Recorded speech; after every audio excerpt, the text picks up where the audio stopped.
Hello friends. तो आज हम देखेंगे कि GNS3 के अंदर चेक पॉइंट फायरवॉल ऐड करके चेक पॉइंट में जो क्लस्टर कॉन्फ़िगरेशन होता है वो कैसे करेंगे। तो चलिए शुरू करते हैं। तो यहाँ पे देख सकते हैं कि मैंने अपना GNS3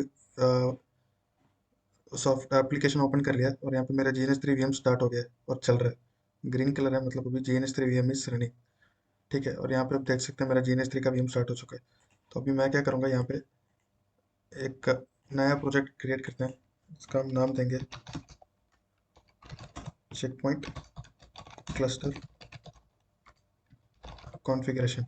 चेक पॉइंट फायरवॉल का cluster configuration, check point firewall cluster configuration. ठीक है।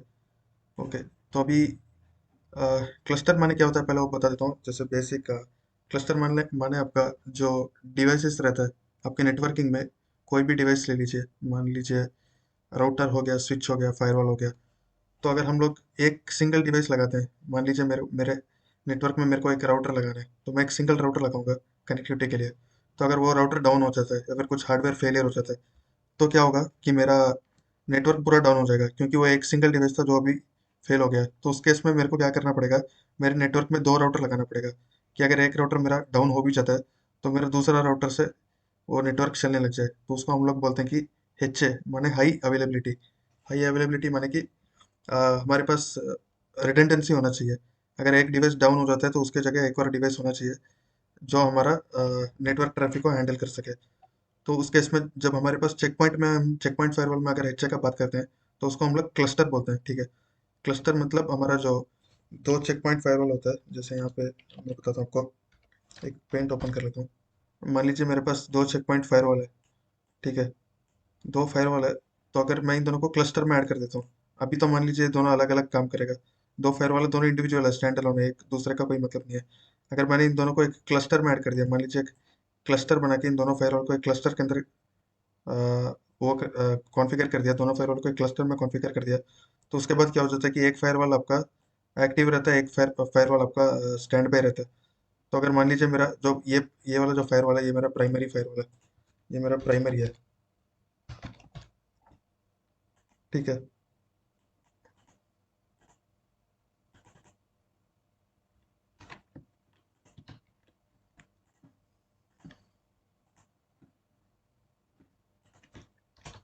ये मेरा प्राइमरी फायरवॉल है और ये मेरा सेकेंडरी है।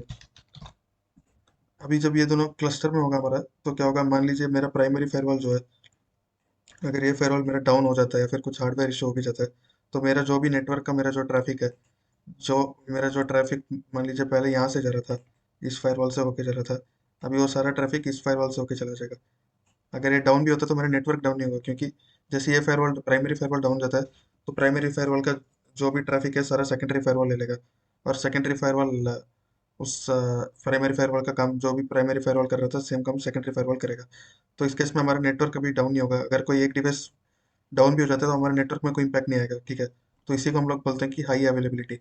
एक से ज़्यादा डिवाइस लगा के उसको HA कॉन्फ़िगर करते हैं, माने हमारा एक जो दो दो जो डिवाइस होता है उसको सिंक करते हैं कि इसके पास जो भी कॉन्फ़िगरेशन है सेम कॉन्फ़िगरेशन इसके पास भी होगा। तो अगर एक फायरवॉल डाउन हो जाता है तो दूसरा फायरवॉल उसका ट्रैफिक ले लेगा, जो भी ट्रैफिक यहाँ से प्राइमरी फायरवॉल से चलता है वो ट्रैफिक सेकेंडरी फायरवॉल अपनी तरफ ले लेगा और अपना नेटवर्क जो है उसको डाउन होने नहीं देगा। तो हमारा नेटवर्क चलता रहेगा। अगर मान लीजिए फिर थोड़ी देर बाद प्राइमरी फायरवॉल अप आ जाता है, तो उसके बाद वापस दोनों HA में आ जाएंगे। ठीक है। तो ये होता है हमारा बेसिक HA का जो कॉन्सेप्ट है वो यही होता है। तो अभी हम लोग देखेंगे कि चेक पॉइंट में HA का कॉन्फ़िगरेशन कैसे करेंगे। तो यहाँ पे मैं एक बेसिक टोपोलॉजी बना लेता हूँ। तो यहाँ पे मैं दो चेक पॉइंट फायरवॉल ले लेता हूँ। ये एक फायरवॉल, दो फायरवॉल ले लेते हैं। इसका सिंबल चेंज कर लेते हैं, यहाँ पे कस्टम सिंबल करते हैं। सॉरी, ये चेंज सिंबल।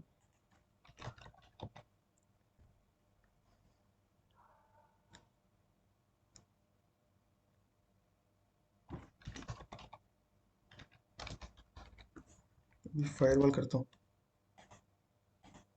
एक मिनट, कहाँ गया ये चेंज सिंबल। यहाँ पे फायरवॉल टाइप करते हैं।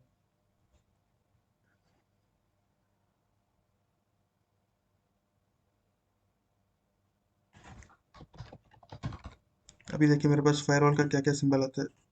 ये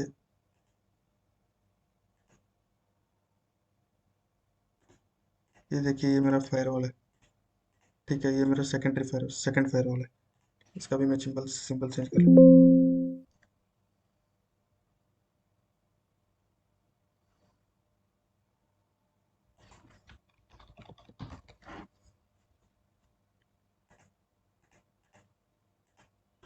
ठीक है, अभी मैंने यहाँ पे दो फायरवॉल ले लिया। इसका नाम चेंज कर लेते हैं, इसको हम ले लेते हैं प्राइमरी फायरवॉल।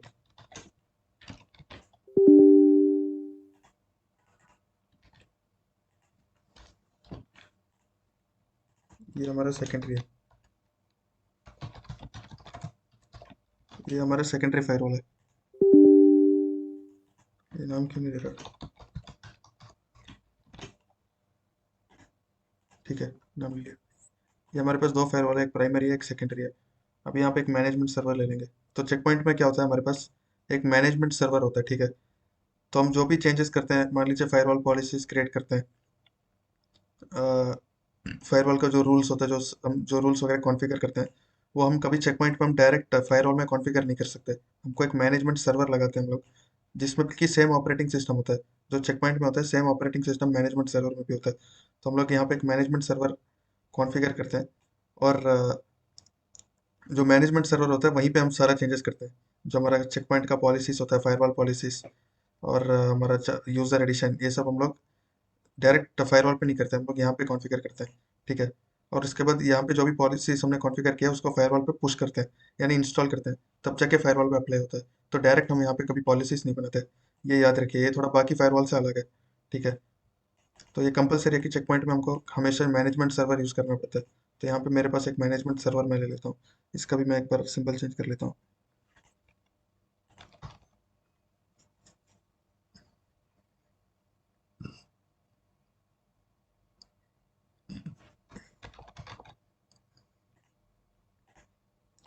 ठीक है, ये मेरा मैनेजमेंट सर्वर है। चेक पॉइंट चेक पॉइंट के लिए मैनेजमेंट सर्वर होता है। ये मेरा मैनेजमेंट सर्वर है। अरे यार, ये नाम क्यों नहीं ले रहा? M G M T S V R दे देते हैं, मैनेजमेंट सर्वर। ठीक है, अभी क्या करेंगे, यहाँ पे एक दो राउटर ले लेते हैं, R1 R2।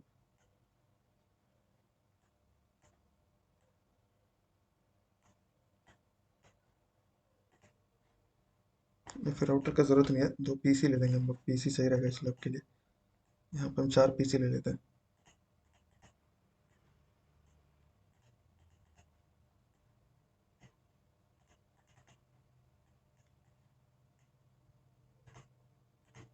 ठीक है, यहाँ पे हम लोग चार पीसी ले लेते हैं। तो ये हमारा हो जाएगा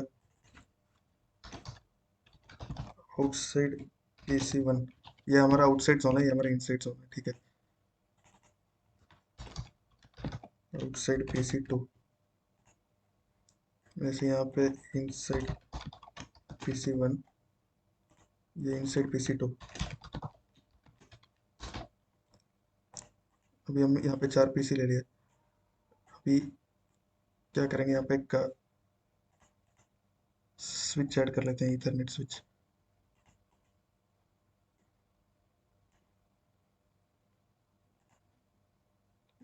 तो यहाँ पे भी एक ईथरनेट स्विच ऐड कर लेते हैं।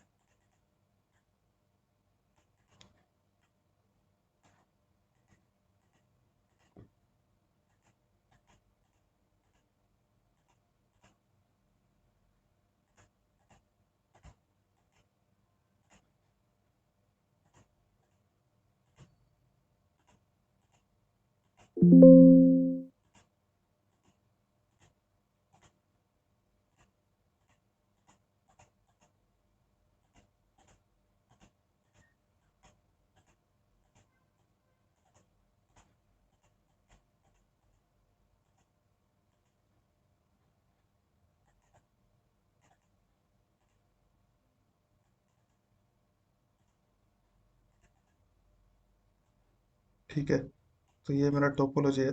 अभी मैंने यहाँ पे क्या किया कि ये बस कनेक्टिविटी के लिए यहाँ पे एक स्विच ले लिया। तो ये मेरा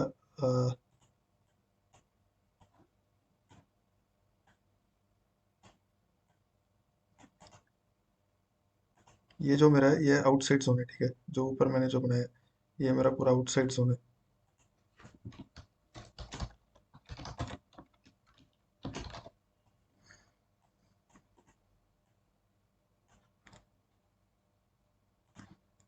और ये जो नीचे वाला ये मेरा इनसाइड जोन है। इनसाइड जोन मतलब हमारा जो लैन नेटवर्क है वो है। आउटसाइड जोन मतलब हमारा उसका पब्लिक नेटवर्क मान सकते हैं, यानी डिफरेंट एक जोन है हमारे पास। जैसे डीएमजी जोन होता है, सर्वर जोन होता है, तो यहाँ पे एक आउटसाइड जोन ले लेते हैं हम लोग। तो ये मेरा इनसाइड जोन है।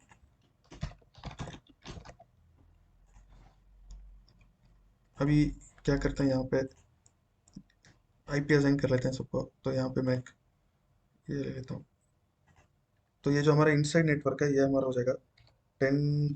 इसको हम ले लेते हैं 192.168.1.0/24, ठीक है। और आउटसाइड जोन जो है इसको हम ले लेंगे यहाँ पे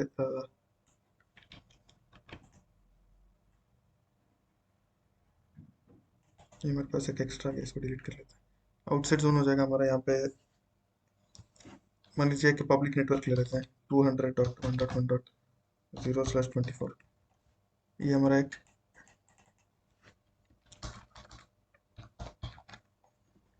ये एक आउटसाइड नेटवर्क है हमारा, और ये एक इनसाइड नेटवर्क है। अभी यहाँ पे इनसाइड नेटवर्क में मैं हमारा जो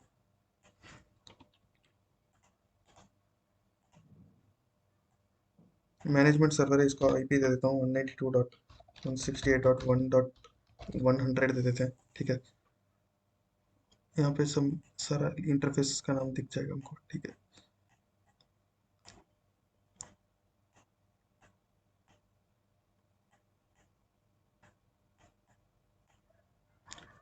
ठीक है, अभी यहाँ पे मैंने सारा इंटरफेस ऐड कर लिया। अभी हमको पता चल जाएगा कौन सा इंटरफेस है। तो यहाँ पे सारा इंटरफेस अभी ठीक है, अभी क्लियर है थोड़ा। तो अभी हम लोग क्या करेंगे यहाँ पे कि ये जो है हमारा इनसाइड नेटवर्क है, ये हमारा आउटसाइड नेटवर्क है। आउटसाइड के लिए मैंने यहाँ पे लिया 200.1.1.0/24 और इनसाइड का 192.168.1.0/24। और सर्वर को हम लोग आईपी असाइन करेंगे 1.100 का। और चेक पॉइंट का ये जो आईपी है E0 का इनसाइड पोर्ट, इसका आईपी असाइन करते हैं 1.10। और इस वाले फायरवॉल को असाइन करते हैं 1.20, ठीक है। और वैसे ही आउटसाइड में हम लोग यहाँ पे असाइन करेंगे 200.1.1.10। और वैसे यहाँ पे हम लोग सेक्रेटरी वाले का असाइन करते हैं 200.1.1.20, ओके। और पीसी को हम लोग आईपी असाइन कर लेते हैं यहाँ पे, मान लीजिए ये एक सर्वर मान सकते हैं इसको, क्योंकि ये आउटसाइड पब्लिक नेटवर्क में है, तो ये कोई सर्वर होगा। तो यहाँ पे पीसी करके लिया तो कोई फर्क पड़ता नहीं है स्लैब में। तो यहाँ पे मैं इसका आईपी ले लेता हूँ 200.1.1.6 1.6 ले लेता हूँ। और इसको आईपी दे देता हूँ 200.1.1.7। और वैसे ही इनसाइड नेटवर्क में जो हमारा पीसी है उसको आईपी दे देते हैं इसको 192.168.1.7। और इस वाले पीसी को आईपी दे देते हैं 192.168.1.6, ठीक है। तो सब /24 का नेटवर्क है ये।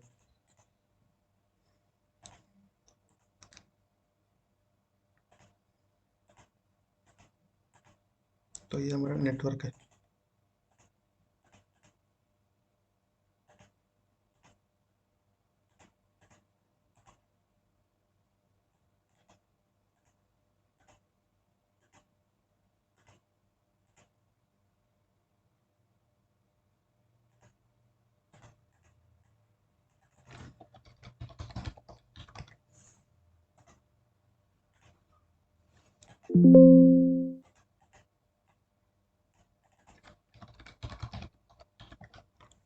ठीक है, तो ये नेटवर्क है हमारा 200.1.1.0/24 है। और यहाँ पे 192.168.1.0/24 है।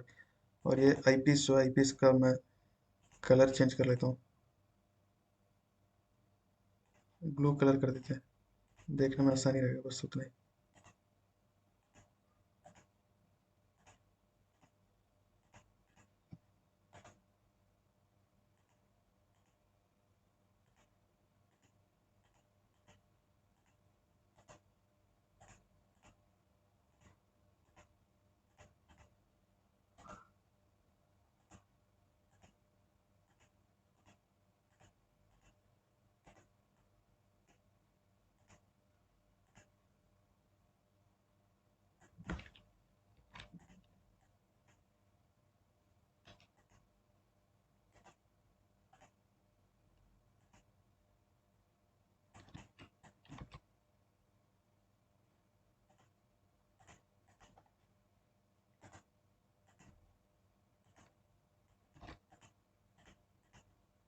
ठीक है।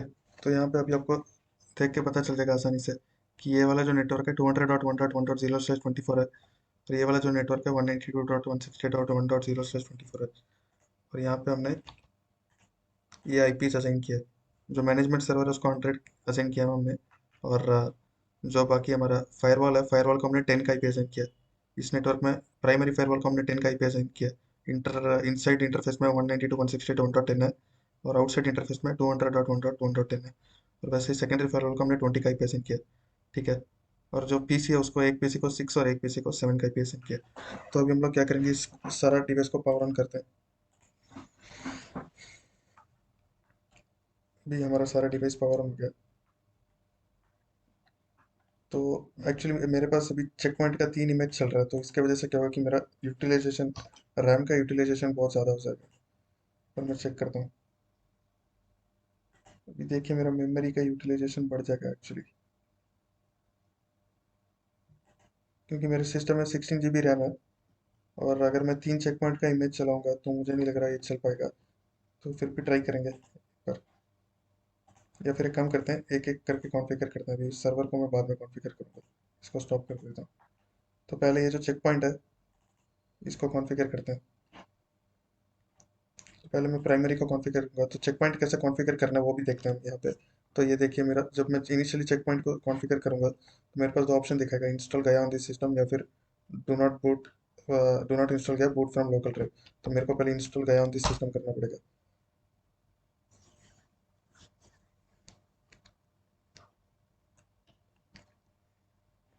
अभी पैरेलली मैं सेकेंड वाले का भी ये कर लेता हूँ यहाँ पे।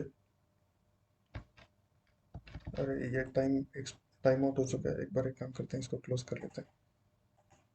इस फायरवॉल को मैं स्टॉप करके फिर से स्टार्ट करता हूँ। देखिए अभी यहाँ पे इंस्टॉल गया ऑन दिस सिस्टम। पहले दोनों फायरवॉल में गया ओएस इंस्टॉल कर लेते हैं। चेक पॉइंट का जो ऑपरेटिंग सिस्टम होता है उसको बोलते हैं गया, जो कि लिनक्स पे बेस्ड है। तो यहाँ पे मेरा पहला फायरवॉल जो है उसको मैंने बूट किया, सेकेंडरी फायरवॉल को भी बूट किया। तो अभी इंस्टॉलेशन हमारा स्टार्ट हो रहा है, तो थोड़ा वेट करना पड़ेगा। तो मीनवाइल हम क्या कर सकते हैं, यहाँ पे पीसी को आईपी असाइन कर लेते हैं। ये मेरा पीसी है, इसका आईपी होगा 192.168.1.6। ठीक है, 255.255.255.0 सबनेट मास्क होगा। और मैं गेटवे दूंगा इसका 192.168.1.50। ठीक है, ये गेटवे दे दूंगा। अभी 50 कहाँ से आया ये मैं आपको बताता हूँ। ये अभी आपको पता चलेगा थोड़ी देर में कि ये 50 का आईपी मैंने क्यों दिया है यहाँ पे। ठीक है, अभी देखिए पहला वाला फायरवॉल का पूछ रहा है कि this process will start installation of check point R80.30 version use कर रहे हैं। तो प्रोसीड करेंगे, यस। डिफ़ॉल्ट छोड़ देंगे, ओके। यहाँ पे एक पासवर्ड दे देते हैं, ओके। सेकेंडरी में भी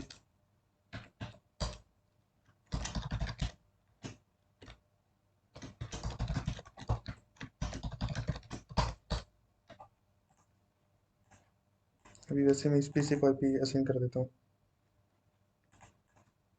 आईपी आईपी एड्रेस क्या, 192.168.1.7 255.255.255.0। और गेटवे हमने दिया था 1.50। वैसे ही इस वाले पीसी को असाइन करते हैं हम लोग आईपी। आईपी होगा 200.1.1.6/24 है। और इसका गेटवे यहाँ पे भी 200.1.1.50 50 असाइन कर लेते हैं। अभी ये वाला फायरवॉल जो है, सॉरी ये वाला जो पीसी है, इसका भी सेम आईपी कॉन्फ़िगर कर लेता हूँ। आईपी 200.1.1.7 255.255.255.0.1.1.50, ये इसका गेटवे। तो अभी मैंने चारों पीसी में आईपी कॉन्फ़िगर कर लिया।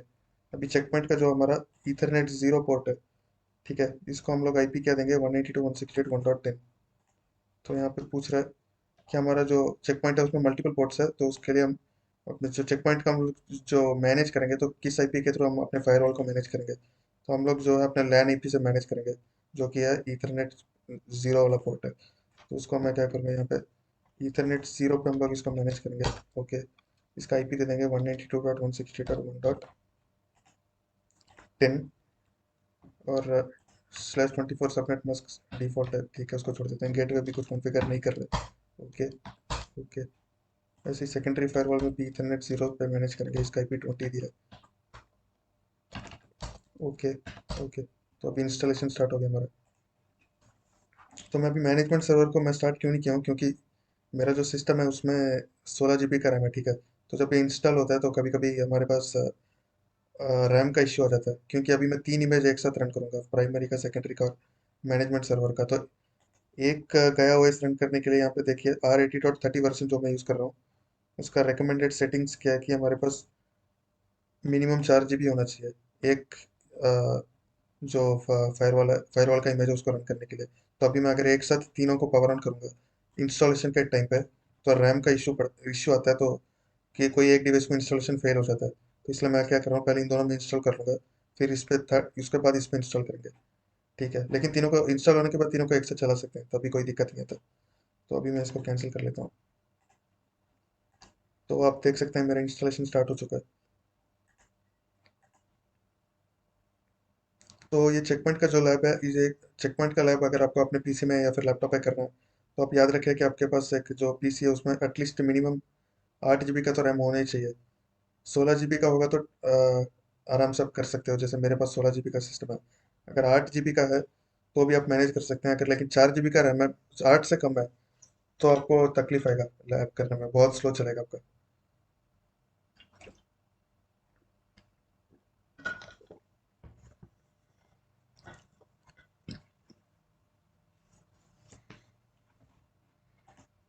तो अभी मेरा दोनों फायरवॉल का इंस्टॉलेशन चल रहा है, तो थोड़ा वेट करते हैं।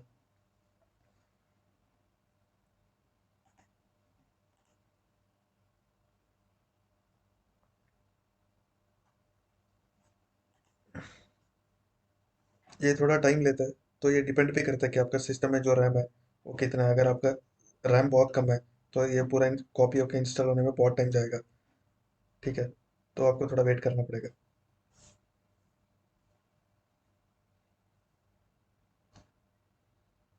तो ये जो चेक पॉइंट जो मैं यूज़ कर रहा हूँ, ये देखिए यहाँ पे मैंने चेक पॉइंट का जो इमेज ऐड किया, तो ये इमेज आपको बाय डिफ़ॉल्ट GNS3 में नहीं मिलेगा, तो ये आपको इंपोर्ट करना पड़ेगा।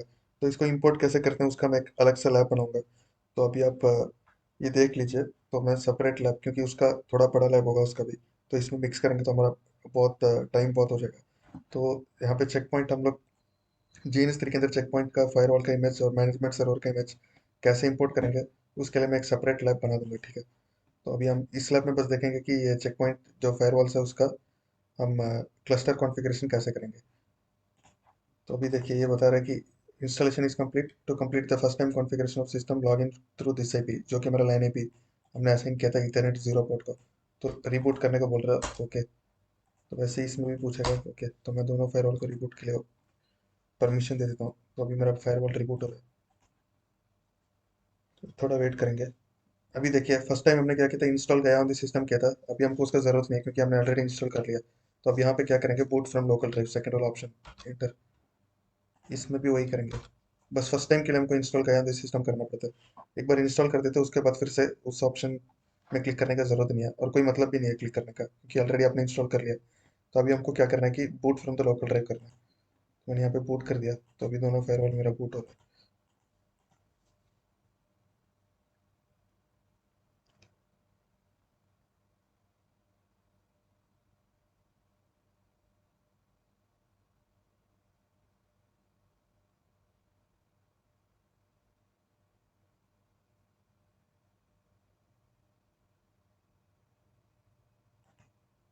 तो अभी हमारा अगर ये दोनों फायरवॉल्स में गया इंस्टॉल हो गया, तो नेक्स्ट हम मैनेजमेंट सर्वर में इंस्टॉल करेंगे, ठीक है। अभी देखिए मेरा प्राइमरी से फायरवॉल का इंस्टॉलेशन कंप्लीट हो चुका है और फायरवॉल भी रिबूट हो गया। तो अभी मेरे को लॉग इन करने के लिए पूछ रहा है। तो मेरा यूजर नेम क्या था, एडमिन है, बाई डिफ़ॉल्ट एडमिन ही रहता है। और पासवर्ड जो मैंने सेट किया था इंस्टॉलेशन के टाइम पे वो पासवर्ड देना पड़ेगा। अब ये क्या बता रहा है, in order to configure your system please access the web UI and finish the first time visit. तो अभी हमको क्या करना पड़ेगा, वेब में जाएंगे हम लोग गूगल क्रोम में। और अभी देखिए मेरे को अगर मेरा GNS3 का जो नेटवर्क है इसको यहाँ से एक्सेस करना है, मतलब अपने लैपटॉप से। तो अगर मैं डायरेक्ट यहाँ पे अगर ये यूआरएल को पेस्ट करता हूँ, मेरा यूआरएल मतलब क्या था, मेरा http:// यही मेरा यूआरएल है। ठीक है, 192.168. 192.168.1.7 ये मैंने असाइन किया। ठीक है,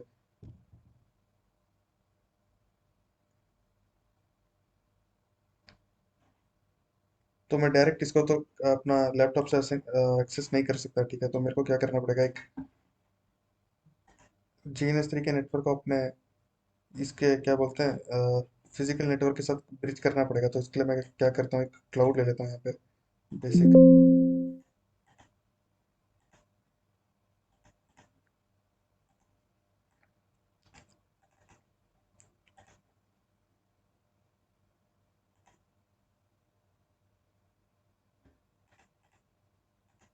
यहाँ पे हम लोग लेंगे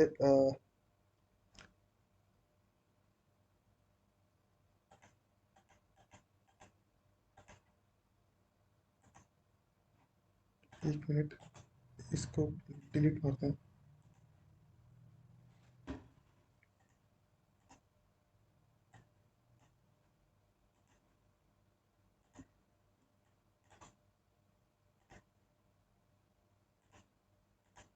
अब ये देखिए मेरा VMnet 1 जो है वो मेरा GNS3 का VMnet है, तो मैं यहाँ पे VMnet 1 सेलेक्ट करूंगा। और अभी देखिए एक्चुअली मेरे को क्या करना था कि जो मेरा GNS3 का जो IP है ना, ये देखिए 192.168.117.128 है। तो यहाँ पे भी मेरे को एक्चुअली सेम लेना था। ये जो अपना 192.168.1.0 लिया उसके बदले 117 का नेटवर्क ले लेता, तो डायरेक्ट कनेक्ट करके हम लोग एक्सेस कर सकते थे। लेकिन इस केस में हम लोग एक काम करते हैं, यहाँ पे एक राउटर यूज़ कर लेते हैं, क्योंकि मैंने यहाँ पे दूसरा नेटवर्क असाइन कर दिया जो कि मेरा GNS3 का नेटवर्क नहीं है, डिफरेंट नेटवर्क है। तो ये चलेगा नहीं, तो इसलिए मैं क्या करता हूँ, यहाँ पे एक राउटर ले लेता हूँ। ठीक है, एक सिस्को का राउटर ले लेंगे यहाँ पे। ये एक्चुअली एडिशनल स्टेप है, इसका ज़रूरत नहीं है। अगर मैं इसको 192 डॉट, या फिर एक काम करते हैं ना, इसको मैं डिलीट करता हूँ। इसका हम लोग IP सबनेट चेंज कर लेते हैं, क्योंकि कॉम्प्लिकेट क्यों करना है आपको। यहाँ पे मैं 117 का ही सबनेट ले लेता हूँ। 11 मैंने 192.168.1.0 लिया था, अभी मैं 192.168.117.0 ले रहा हूँ। क्यों, क्योंकि मेरा जो GNS3 है वो यही वाला IP सबनेट यूज़ कर रहा है, 192.168.117। तो अगर मेरे को इसको अपने GNS3 के नेटवर्क को लोकल इसके साथ ब्रिज करना है, तो यहाँ पे भी मैं सेम नेटवर्क ले लूँगा तो इसी रहेगा। तो यहाँ पे भी मेरा 117 हो जाएगा, 117। यहाँ पे भी मेरा 117 हो जाएगा, 117। ये भी मेरा 117 हो जाएगा, 117। ठीक है,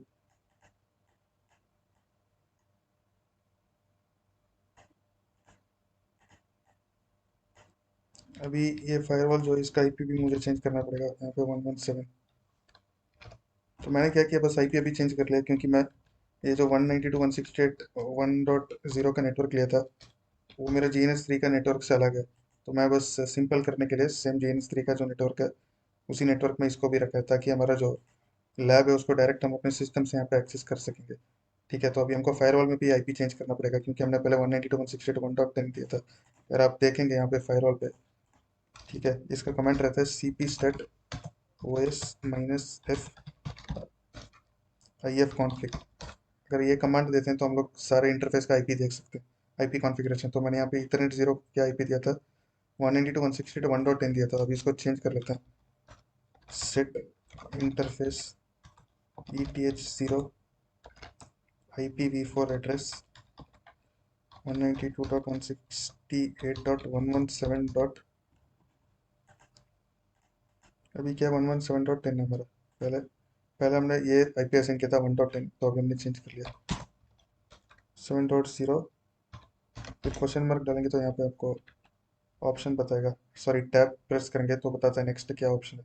तो यहाँ पे मास्क लेंथ हमारा /24 है, तो मैंने ये चेंज कर दिया। अभी देखिए मेरा आईपी यहाँ पे चेंज हो गया, ठीक है। तो सेम मुझे सेकेंडरी फायरवॉल में भी करना है। Set interface ETH0 IPv4 address 192.168.117.20 mask length /24 है।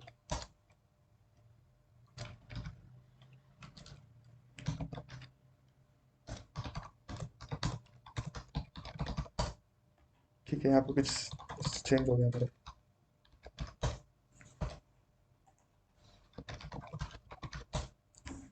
ठीक है, मैंने चेंज क्यों किया आईपी को, ताकि आपको समझ में आ गया ना, क्योंकि हमारा जो GNS3 है वो इस नेटवर्क का यूज़ कर रहा है, 117 वाला नेटवर्क, 192.168.117। तो GNS3 के अंदर जो लैब हम क्रिएट कर रहे हैं उसमें भी सेम नेटवर्क रखेंगे। तो हमारा क्या होगा कि जो कनेक्ट करने में इजी रहेगा हमको। बस अभी क्या करना है, मैं डायरेक्ट इसको यहाँ पे कनेक्ट कर दूंगा स्विच के साथ। तो बस मेरा हो गया। अभी मैं इस लैब के अंदर जो भी डिवाइस है उसको डायरेक्ट अपने पीसी से एक्सेस कर सकता हूँ। ठीक है, अभी इसको क्या करेंगे, कॉन्फ़िगर करेंगे। यहाँ पे VMnet 1 जो है हमारा GNS3 का अडेप्टर है, अप्लाई ओके। ठीक है, अभी हम देख सकते हैं यहाँ पे जो मेरा GNS3 है ये VMnet 1 यूज़ कर रहा है, 117 का नेटवर्क। तो वहाँ पे भी हमको VMnet 1 सेलेक्ट करना पड़ेगा GNS3 के अंदर। तो अभी मेरा डायरेक्ट मैं इस लैब के अंदर जो भी नेटवर्क डिवाइसेस है उसको डायरेक्ट अपने पीसी से एक्सेस कर सकता हूँ, GNS3 के अंदर के डिवाइसेस को। तो अभी मैं क्या करूँगा, फर्स्ट टाइम विजिट कंप्लीट करने के लिए, तो मेरा पहला प्राइमरी फायरवॉल है http://192.168.117.10। सॉरी HTTPS होगा।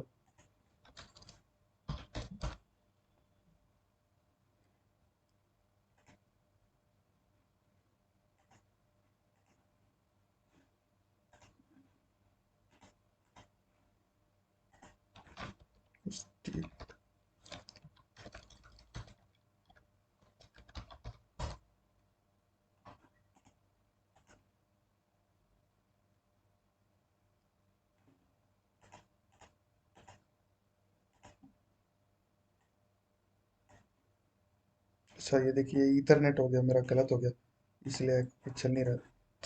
यहाँ पे हमको क्या करना पड़ेगा, यहाँ पे कॉन्फ़िगर, ये मेरा ईथरनेट आ गया, ईथरनेट नहीं आना था यहाँ पे। जैसे मैंने बोला VMnet 1 आना चाहिए, VMnet 1 ऐड करता हूँ, ईथरनेट को डिलीट कर देता हूँ। ठीक है, ये बता रहा है कि भाई कनेक्टेड है, तो पहले इसको रिमूव करना पड़ेगा। तो ये लिंक जो है उसको डिलीट कर देते हैं। कॉन्फ़िगर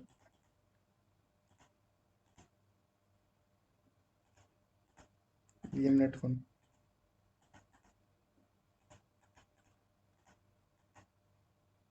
इसको ऐड करेंगे और ईथरनेट को डिलीट कर देंगे। Apply okay. अगर अभी मैं इसको कनेक्ट करूँगा स्विच के साथ, देखिए अभी मेरे को क्या दिखा रहा है, VMnet नेटवर्क अडेप्टर VMnet 1। तो इसका जो पोर्ट है VMnet 1 होना चाहिए, क्योंकि जैसे मैंने आपको बताया था GNS3 हमारा कौन सा नेटवर्क यूज़ कर रहा है, VMnet 1 यूज़ कर रहा है यहाँ पे देखिए। तभी हमारा कनेक्ट होगा, क्योंकि पहले ईथरनेट में कनेक्टेड था इसलिए हमारा यहाँ पे वर्क नहीं हो रहा था। अगर अभी मैं इसको ट्राई करता हूँ http://192.168.117.10, सॉरी HTTPS होगा 192.168.117.10।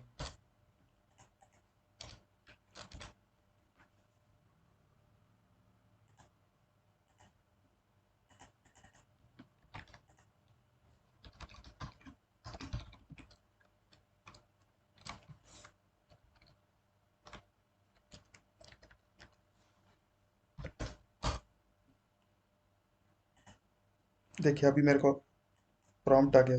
तो अभी मैं इसको प्रोसीड करता हूँ, क्योंकि मैंने एक्चुअली यहाँ पे किया क्या आपको जस्ट बताता हूँ कि जो मेरा नेटवर्क यहाँ पे जो इंटरनल नेटवर्क मैं यूज़ कर रहा था उसका सबनेट मैंने चेंज कर दिया। पहले 192.168.1.0/24 यूज़ कर रहा था, उसको चेंज करके 192.168.117.0/24 कर दिया, क्योंकि मेरा जो GNS3 है वो 117 का सबनेट यूज़ कर रहा है।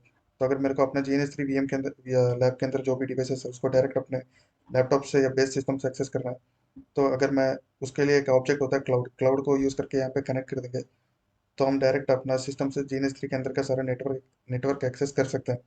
लेकिन ये सेम नेटवर्क में होना चाहिए तभी एक्सेस करेंगे, कर सकते हैं। तो मेरे पास ये दूसरे नेटवर्क में था पहले, 192.168.1.0/24 पे था, तो वो नहीं चलेगा, इसलिए मैंने उसको चेंज करके 117 कर दिया।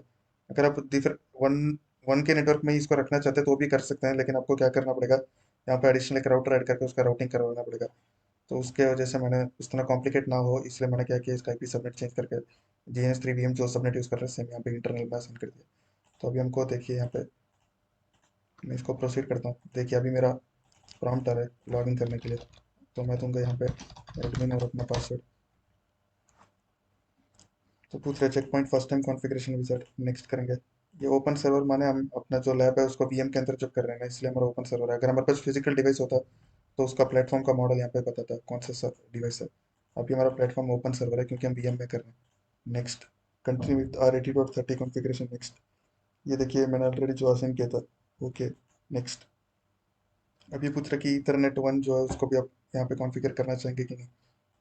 तो मैं काम करता हूँ यहाँ पे इसको कॉन्फ़िगर, ईथरनेट 1 को भी कॉन्फ़िगर करता हूँ मैनुअली। ईथरनेट 1 का आईपी क्या है, 200.1.1.10।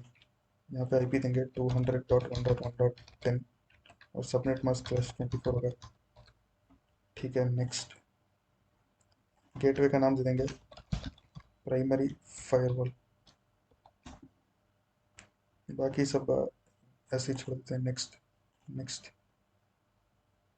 सिक्योरिटी गेटवे और मैनेजमेंट, नेक्स्ट। देखिए अभी हम लोग ये जो फायरवॉल है उसको दो मोड में कॉन्फ़िगर कर सकते हैं। एक होता है स्टैंड अलोन मोड, एक होता है डिस्ट्रीब्यूटेड डिप्लॉयमेंट, एक होता है stand alone deployment. Distributed deployment मतलब आपका ये वाला डिप्लॉयमेंट जहाँ पे आपका सर्वर, मैनेजमेंट सर्वर अलग होता है और फायरवॉल अलग होता है, तो उसको हम लोग बोलते हैं distributed deployment. Stand alone deployment मतलब जो आपका सर्वर है, मैनेजमेंट सर्वर और फायरवॉल दोनों एक ही सेम डिवाइस में चलता है, तो उसको बोलेंगे स्टैंड अलोन डिप्लॉयमेंट। तो यहाँ पे हमारा डिस्ट्रीब्यूटेड डिप्लॉयमेंट है जो कि मोस्ट कॉमन डिप्लॉयमेंट जो होता है वो डिस्ट्रीब्यूटेड डिप्लॉयमेंट होता है। तो हम लोग यहाँ पे डिस्ट्रीब्यूटेड डिप्लॉयमेंट में वर्क कर रहे हैं क्योंकि हमारा मैनेजमेंट सर्वर सेपरेट है, फायरवॉल सेपरेट है। तो इस केस में हमको यहाँ पे सिक्योरिटी मैनेजमेंट का ज़रूरत नहीं है क्योंकि वो हमारे पास सेपरेट डिवाइस ऑलरेडी है। बस हमको गेटवे का ज़रूरत है, तो मैं इसको अनचेक कर देता हूँ।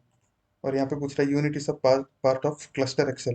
तो क्लस्टर एक्सेल मतलब वही कि हमारा यूनिट जो है वो एक क्लस्टर के अंदर आएगा या नहीं, मतलब हम इस यूनिट में क्लस्टर कॉन्फ़िगरेशन करेंगे या नहीं। तो हम इसको करने वाले हैं, तो हमको ये इनेबल करना पड़ेगा क्योंकि हम यहाँ पे क्लस्टर कॉन्फ़िगर करेंगे ना इस लैब में। तो हमको ये ऑप्शन चेक करना पड़ेगा, तभी हम लोग इसका क्लस्टर कॉन्फ़िगरेशन कर सकते हैं। अगर आप यहाँ पे चेक करना भूल गए तो आपको इंस्टॉलेशन के बाद वापस CLI के थ्रू उसको इनेबल करना पड़ता है। तो यहाँ पे मैं चेक कर लेता हूँ। अब ये पूछ रहा है क्लस्टर एक्सेल VRRP क्लस्टर, तो इसका दो ऑप्शन रहता है। जो मोस्टली यूज हम करते हैं उसको क्लस्टर एक्सेल यूज करते हैं, तो क्लस्टर एक्सेल। तो नेक्स्ट, एक्टिवेशन की। अभी देखिए एक्टिवेशन की क्या होता है, इसको हम बोलते हैं कि सिक, सिक की बोलते हैं। ठीक है, यहाँ पे मैं एक ये ले लेता हूँ, SIC। सिक, सिक मतलब होता है कि सिक्योर इंटरनल कम्युनिकेशन। तो ये की हमको कॉन्फ़िगर करना होता है, सिक की। इस की को यूज़ करके ही हमारा जो मैनेजमेंट सर्वर और फायरवॉल है वो कम्युनिकेट करता है। ये मैनेजमेंट सर्वर और ये फायरवॉल, वैसे ये मैनेजमेंट सर्वर और ये फायरवॉल। तो मैनेजमेंट सर्वर और फायरवॉल के बीच का जो कम्युनिकेशन है वो इस सिक की के माध्यम से होगा। तो हमको दोनों सर्वर और फायरवॉल्स दोनों में हमको सिक की बताना पड़ेगा। ठीक है, कि मतलब सिक की कॉन्फ़िगर करना पड़ेगा इस सर्वर में दोनों फायरवॉल्स के लिए। तो अभी मैं प्राइमरी फायरवॉल के लिए जो सिक की है उसको कॉन्फ़िगर कर लेता हूँ। तो यहाँ पे मैं जस्ट नॉर्मल सिक की रख लेता हूँ। यहाँ पे चेक कट 1 2 3 रख लेते हैं सिक की, हमारा जो सिक की है। तो ये आपको याद रखना पड़ेगा, आप भूल गए तो फिर आपको इसको रीसेट करना पड़ेगा, चेक कट 1 2 3। तो ये रीसेट करने के लिए एक बार फायरवॉल रिबूट होता है, तो इसलिए आप ये हमेशा नोट करके रखिए। तो यहाँ पे चेक एट 1 2 3 दे देता हूँ, नेक्स्ट। तो यहाँ पे बता रहे थे कि learn more about secure internal communication provide secure communication between check point distributed components. देखिए जैसे मैं बोला था ये हमारा डिस्ट्रीब्यूटेड डिप्लॉयमेंट है। ठीक है, distributed component that belong to a single management domain or to a multi-domain security management system, for example a gateway and its management server। जैसे मैंने बोला था हमारा गेटवे और जो मैनेजमेंट सर्वर है उसके बीच का कम्युनिकेशन सिक के द्वारा होता है। ठीक है, तो ये भी वही बता रहा है, ये थोड़ा टेक्निकल लैंग्वेज में बता रहा है, तो बेसिकली वही है। तो नेक्स्ट, फिनिश। यस, अभी ये हमारा कॉन्फ़िगरेशन स्टार्ट हो गया। अभी मैं ऐसे सेकेंडरी फायरवॉल को भी करता हूँ 192.168.117 डॉट, इसका आईपी क्या था, 20 था मेरा।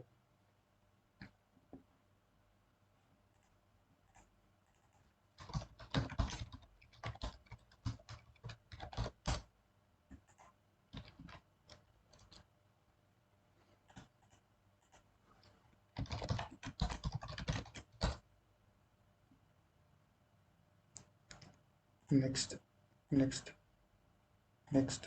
इस केस में हम क्या करते हैं, इसको सी एल ए के थ्रू कॉन्फ़िगर करेंगे। यहाँ पे हमने जी में किया था इथरनेट वन इंटरफेस को, यहाँ पे सी एल ए के थ्रू कॉन्फ़िगर करेंगे ताकि आपको दोनों का आइडिया रहेगा।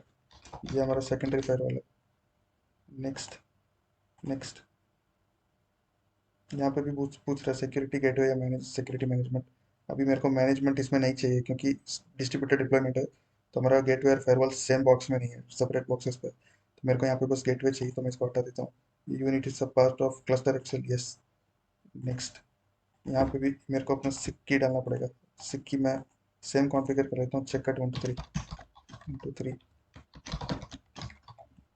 Next, finish, yes. अभी ये भी हमारा कॉन्फ़िगर हो रहा है। तो मीनवाइल मैं आपको बताता हूँ कि इसमें सी एल ए के थ्रू आईपी कैसे कॉन्फ़िगर करेंगे।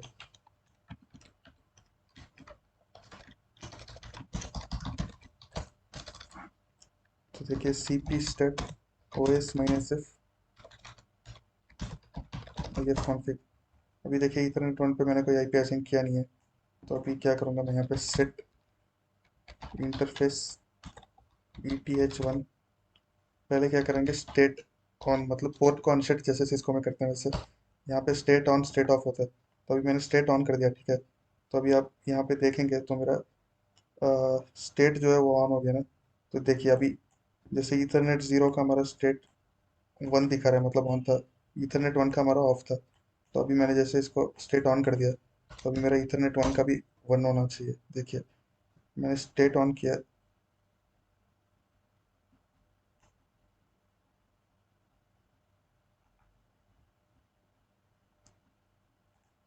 ये अभी भी जीरो दिखा रहा है। एक बार सेव कॉन्फ़िग करते हैं। ठीक है, मैंने अभी तक कोई आईपी असाइन नहीं किया ना शायद, इसलिए पोर्ट अप नहीं हुआ है।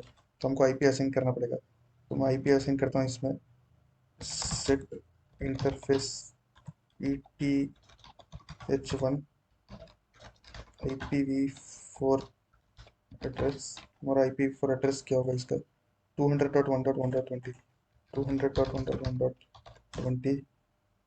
मास्क लेंथ होगा /24। अरे एक मिनट।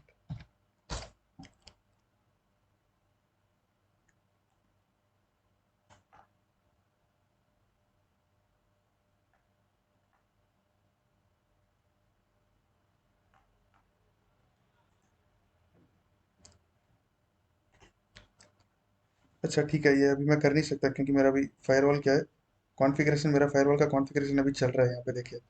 ठीक है, सेकेंडरी फायरवॉल का भी मेरा कॉन्फ़िगरेशन प्रोग्रेस में है, तो इसलिए मैं अभी कोई चेंजेस कर नहीं सकता। इसीलिए आप देख सकते हैं यहाँ पे जो भी मैं चेंजेस कर रहा हूँ वो फायरवॉल ले नहीं रहा। देखिए मैंने आईपी कॉन्फ़िगर किया था, अनसेट किया था, लेकिन यहाँ पे कुछ रिफ्लेक्ट नहीं हो रहा। लेकिन यहाँ पे हमने पहले ही वहीं पे कर दिया था, क्या बोलते हैं, कॉन्फ़िगरेशन फर्स्ट टाइम विज़ार्ड में कर दिया था।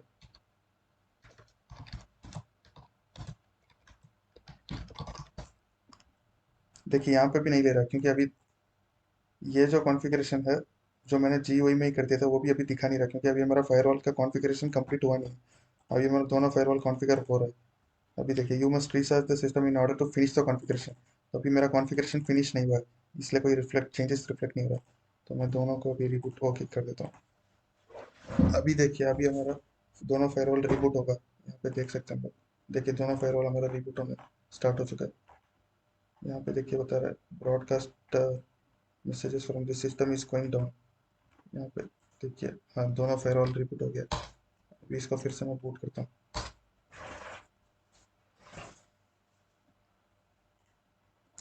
तो इस पेज को मैं अगर रिफ्रेश मारूंगा तो अभी मेरा फायरवॉल इसे रिबूटिंग।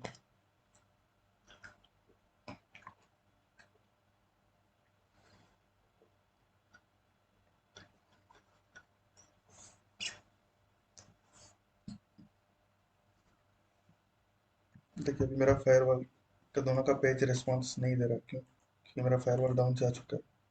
अभी मेरा फायरवॉल बूट हो रहा है, देखिए दोनों फायरवॉल बूट हो रहा है, तो थोड़ा टाइम लेगा। ये क्या करेगा, सारा सर्विस स्टार्ट करेगा जब देखिए सारा सर्विस स्टार्ट हो रहा है। पिचिंग सिक्योरिटी पॉलिसी, अभी तक तो हमने इसमें कोई पॉलिसीज क्रिएट किया नहीं है, तो ये सब जल्दी जल्दी हो जाएगा। देखिए अभी मेरा दोनों फायरवॉल रिबूट हो गया।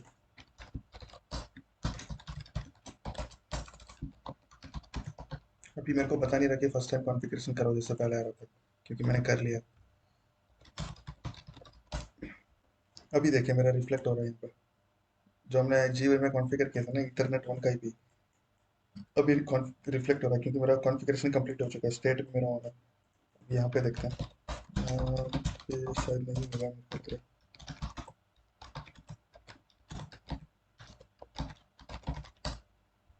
अच्छा यहाँ पे भी ले लिया कमेंट, देखिए अभी मेरा दोनों फायरवॉल का इथरनेट वन जो इंटरफेस है, आउटसाइड इंटरफेस, वो भी कॉन्फ़िगर हो चुका है। ठीक है, तो अभी मेरा फायरवॉल का दोनों फायरवॉल का कॉन्फ़िगरेशन कंप्लीट हो गया। इसको मैं अगर रिबूट करूँगा, रीलोड करूँगा सर, देखिए मेरा दो फायरवॉल दोनों का वेब पेज भी अभी आ गया मेरे पास।